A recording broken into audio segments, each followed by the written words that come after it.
नमस्कार, स्वागत है आप सभी का न्यूज़ 10 लेकर हाजिर हूं मैं कृतिका। बुलेटिन की करेंगे शुरुआत और सबसे पहले नजर डालेंगे 10 बजे की सुर्खियों पर। राष्ट्रपति द्रौपदी मुर्मू गणतंत्र दिवस की पूर्व संध्या पर आज राष्ट्र को करेंगी संबोधित। शाम 7 बजे दूरदर्शन और आकाशवाणी के सभी चैनलों पर राष्ट्रपति के संबोधन का प्रसारण।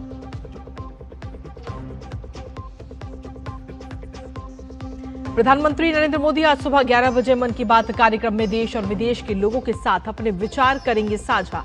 ये मासिक कार्यक्रम का होगा 130वां संस्करण।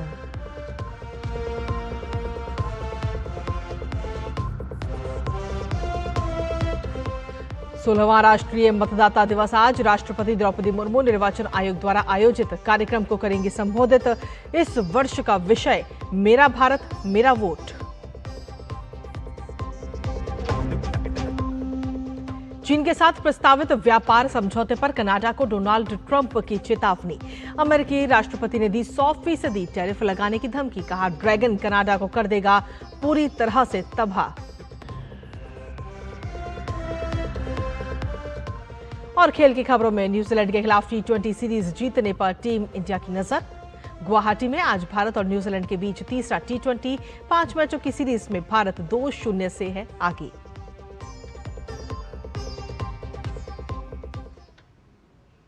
तो ये थी प्रमुख सुर्खियां और अब खबरों में बात विस्तार से, जहां राष्ट्रपति द्रौपदी मुर्मू 77वें गणतंत्र दिवस की पूर्व संध्या पर आज राष्ट्र को संबोधित करेंगी। ये संबोधन आकाशवाणी के पूरे राष्ट्रीय नेटवर्क पर शाम 7 बजे प्रसारित किया जाएगा और दूरदर्शन के सभी चैनलों पर पहले हिंदी में और फिर अंग्रेजी में प्रसारित होगा। वहीं दूरदर्शन पर हिंदी और अंग्रेजी में संबोधन के प्रसारण के बाद दूरदर्शन के क्षेत्रीय चैनलों द्वारा क्षेत्रीय भाषाओं में इसका प्रसारण किया जाएगा। इसके साथ ही आकाशवाणी अपने संबंधित क्षेत्रीय नेटवर्कों पर रात 9:30 बजे से क्षेत्रीय भाषाओं में इसका प्रसारण करेगी।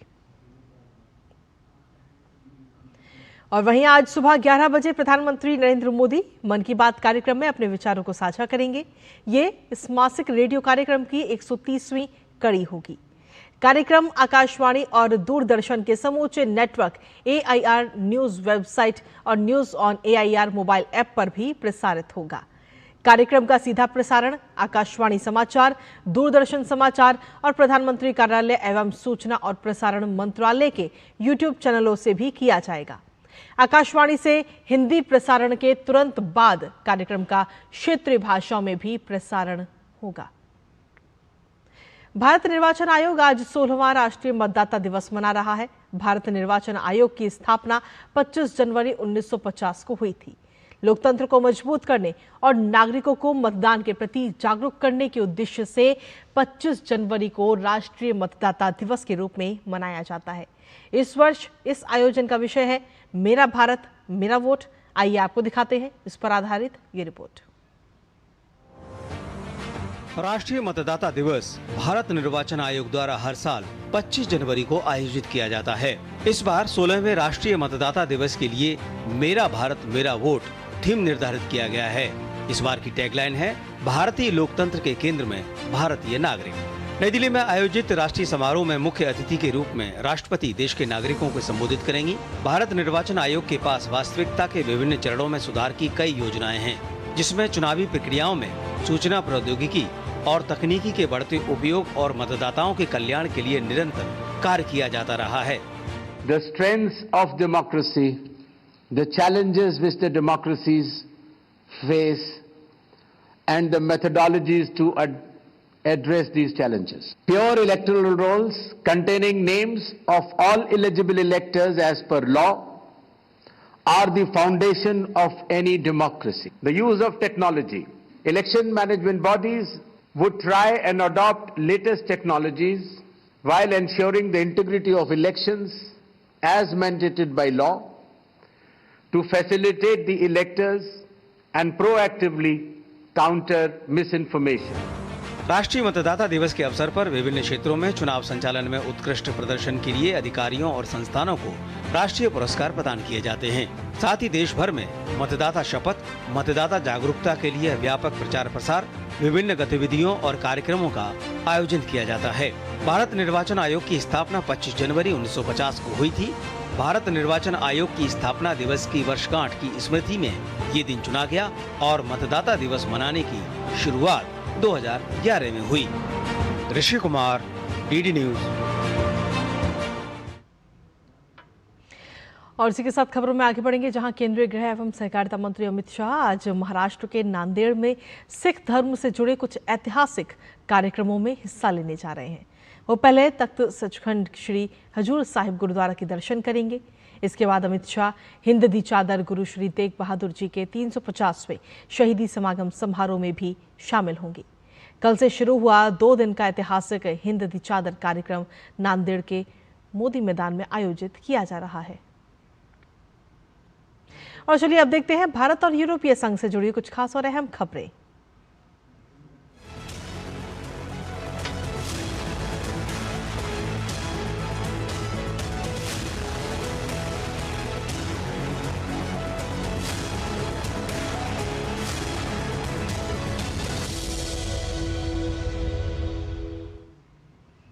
यूरोपीय परिषद के अध्यक्ष एंटोनियो लुइस सैंटोस दा कोस्टा आज से भारत की यात्रा पर रहेंगे। तो वहीं यूरोपीय आयोग के अध्यक्ष उर्सुला वॉन डेर लेयन भी भारत दौरे पर हैं। अपने भारत प्रवास के दौरान वो 77वें गणतंत्र दिवस समारोह में बतौर मुख्य अतिथि शामिल होंगे। साथ ही दोनों नेता 27 जनवरी को होने वाले 16वें भारत यूरोपीय संघ शिखर सम्मेलन की सह अध्यक्षता भी करेंगे। 77वें गणतंत्र दिवस और 16वें भारत यूरोपीय संघ शिखर सम्मेलन में यूरोपीय संघ के नेताओं को मुख्य अतिथि के रूप में भागीदारी से भारत यूरोपीय संघ रणनीतिक साझेदारी और भी गहरी होगी तथा पारस्परिक हित के प्राथमिकता वाले क्षेत्रों में सहयोग को बढ़ावा मिलेगा। भारत यूरोपीय संघ शिखर सम्मेलन के साथ साथ एक भारत यूरोपीय संघ व्यापार मंच का आयोजन भी होने जा रहा है। इस यात्रा के दौरान दोनों नेता राष्ट्रपति द्रौपदी मुर्मू से भी मुलाकात करेंगे। साथ ही प्रधानमंत्री नरेंद्र मोदी के साथ प्रतिनिधिमंडल स्तर की वार्ता भी करेंगे। दरअसल आपको बता दें कि भारत और यूरोपीय संघ 2004 से रणनीतिक साझेदार हैं। 15वां भारत यूरोपीय संघ शिखर सम्मेलन 15 जुलाई 2020 को वर्चुअल माध्यम से आयोजित किया गया था। विशेषकर फरवरी 2025 में यूरोपीय संघ के आयुक्तों के ऐतिहासिक भारत दौरे के बाद द्विपक्षीय संबंध कई क्षेत्रों में विस्तारित और गहन हुए हैं। भारत और यूरोपीय संघ के बीच मुक्त व्यापार समझौते पर बातचीत इस समय अंतिम चरण में है। यूरोपीय संघ भारत का सबसे बड़ा वस्तु व्यापार भागीदार है और इस समझौते से दोनों पक्षों के बीच व्यापार को नई ऊर्जा मिलने की भी उम्मीद है। आखिर क्यों है ये समझौता इतना अहम, आइए आपको दिखाते हैं इस रिपोर्ट के जरिए। We are on the cusp of a historic trade agreement. Indeed, some call it the mother of all deals. One that would create a market of 2 billion people, accounting for almost a quarter of global GDP. Davos में world economic forum के दौरान यूरोपीय आयोग के अध्यक्ष Ursula von der Leyen ने कहा कि यूरोपीय संघ और भारत एक ऐतिहासिक मुक्त व्यापार समझौते के बेहद करीब पहुंच चुके हैं। भारत और यूरोपीय संघ के बीच फ्री ट्रेड एग्रीमेंट पर बातचीत अंतिम चरण में है। समझौते से भारत के निर्यात को बड़ा बढ़ावा मिलने की उम्मीद है। साथ ही इससे वैश्विक स्तर पर चल रहे संरक्षणवाद के दौर में भारत के व्यापार को विविधता भी मिलेगी। यूरोपीय संघ भारत का सबसे बड़ा वस्तु व्यापार भागीदार है। वर्ष 2024-25 में भारत ईयू के बीच वस्तुओं का व्यापार 136 अरब डॉलर रहा। भारत के कुल निर्यात में ईयू की 17% हिस्सेदारी है। ईयू देशों को भारत का निर्यात करीब 76 अरब डॉलर है। वहीं ईयू से भारत का आयात लगभग 60 अरब डॉलर है। भारत ईयू एफटीए दोनों पक्षों के लिए फायदे का सौदा साबित हो सकता है। भारत दुनिया की सबसे तेजी से बढ़ती अर्थव्यवस्थाओं में एक है। 140 करोड़ से अधिक आबादी यूरोपीय संघ के लिए एक बड़ा और लगातार बढ़ता हुआ बाजार है। इससे विमानन, ऑटोमोबाइल, इलेक्ट्रिकल मशीनरी, पेय पदार्थ और रसायन जैसे यूरोपीय उद्योगों के निर्यात को बढ़ावा मिलेगा। वहीं भारत को 27 यूरोपीय देशों के बड़े और स्थिर बाजार तक बेहतर पहुंच मिलेगी। इससे दवाओं, इंजीनियरिंग सामान, ऑटोमोबाइल पुर्जों, इलेक्ट्रॉनिक्स जैसे क्षेत्रों में भारत के निर्यात में तेजी आएगी। भारत प्रोफेशनल्स के लिए ज्यादा अवसर और आईटी सेवाओं के निर्यात के लिए भी अधिक पहुंच चाहता है। साल 2007 से शुरू हुई बातचीत के बाद अब भारत और यूरोपीय संघ इस ऐतिहासिक फ्री ट्रेड एग्रीमेंट को अंतिम रूप देने के बेहद करीब हैं। Bureau report, DD news. और न्यूज़ 10 में खबरों का सिलसिला लगातार जारी। वक्त एक छोटे से ब्रेक का है, आप बने रहिए हमारे साथ और देखते रहिए डीडी न्यूज। सब तो आ गए, रो क्यों रही है? सब तो आ गए, लेकिन स्वाद नहीं आया। अब आया असली स्वाद। हाँ, अब आया स्वाद। जब स्वाद के बड़े हों लाले तो MDH का चंकी चाट मसाला डालें। MDH का चंकी चाट मसाला। MDH। मेरी पसंद, मेरी पसंद, मेरी पसंद, मेरी पसंद, हमारी पसंद, हम सबकी पसंद। मजबूत देश का मजबूत सरिया हो गया स्टील। विभाग अनेक, कंप्लेंट बॉक्स 1। किसी भी सरकारी दफ्तर, विभाग या बैंक से जुड़ी शिकायत के लिए pgportal.gov.in पर जाएं, रजिस्टर करें, संबंधित विभाग चुनें, शिकायत दर्ज करें और ट्रैकिंग आईडी नोट करें। SMS या ईमेल पर एक्नॉलेजमेंट पाएं और शिकायत का जवाब सीधे मंत्रालय से प्राप्त करें। अब तक 1 करोड़ 12 लाख से अधिक भारतीयों ने भरोसा जताया। CP ग्राम्स, आपकी हर शिकायत का हल। अभी शिकायत दर्ज करें pgportal.gov.in। टिंग टिंग, अम्मा मैसेज। मैं आपके मौसा के चाचा का नाती का पोता, शादी का कार्ड मैसेज में भेजा है, डाउनलोड करिए और आशीर्वाद दीजिए। मैं तो आपको जानती भी नहीं, फिर भी शादी का कार्ड खोलूं? मैं मूर्ख नहीं हूँ। क्या बात है अम्मा। UPI कहता है अगर कोई अनजान नंबर से फाइल या लिंक भेजे तो क्लिक मत करो और कहो मैं मूर्ख नहीं।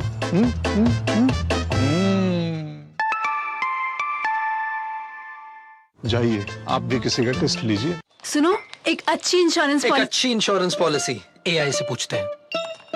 एक ऐसी पॉलिसी जिसमें प्रीमियम पेमेंट हो लिमिटेड पर इनकम आती रहे लाइफ टाइम।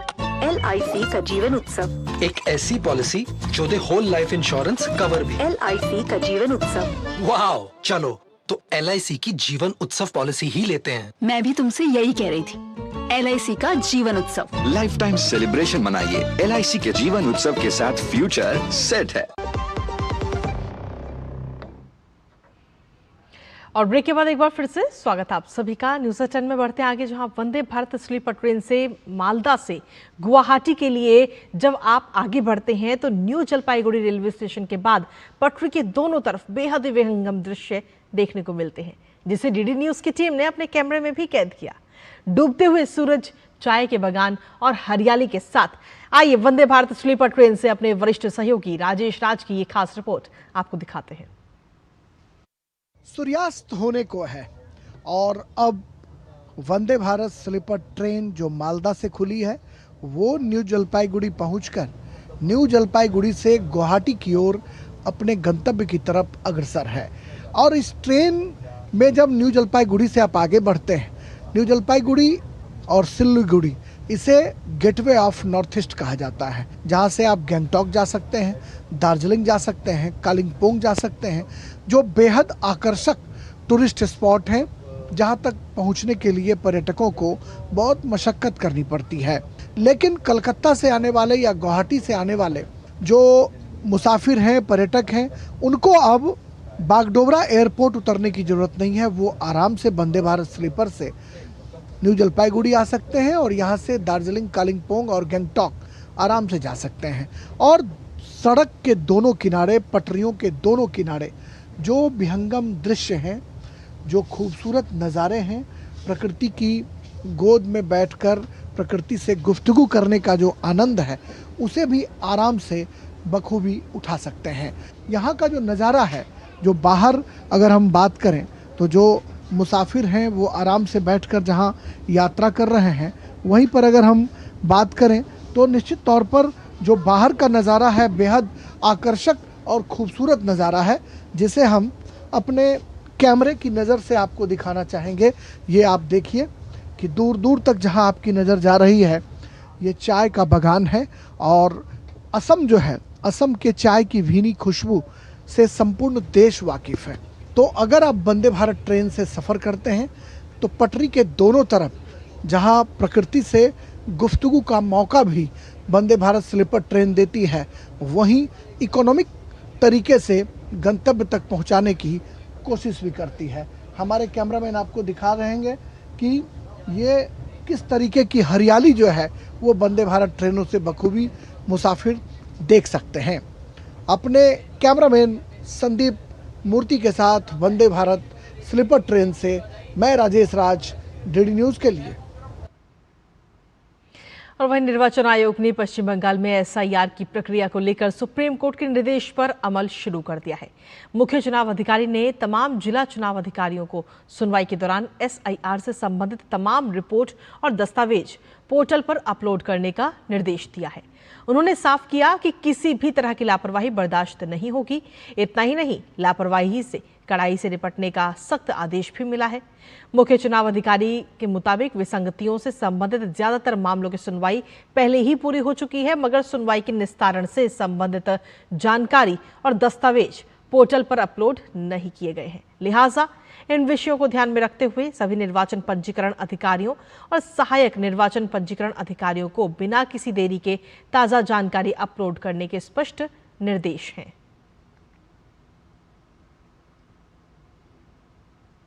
हिमाचल प्रदेश के स्थापना दिवस पर राष्ट्रपति द्रौपदी मुर्मू ने देशवासियों को हार्दिक बधाई दी है।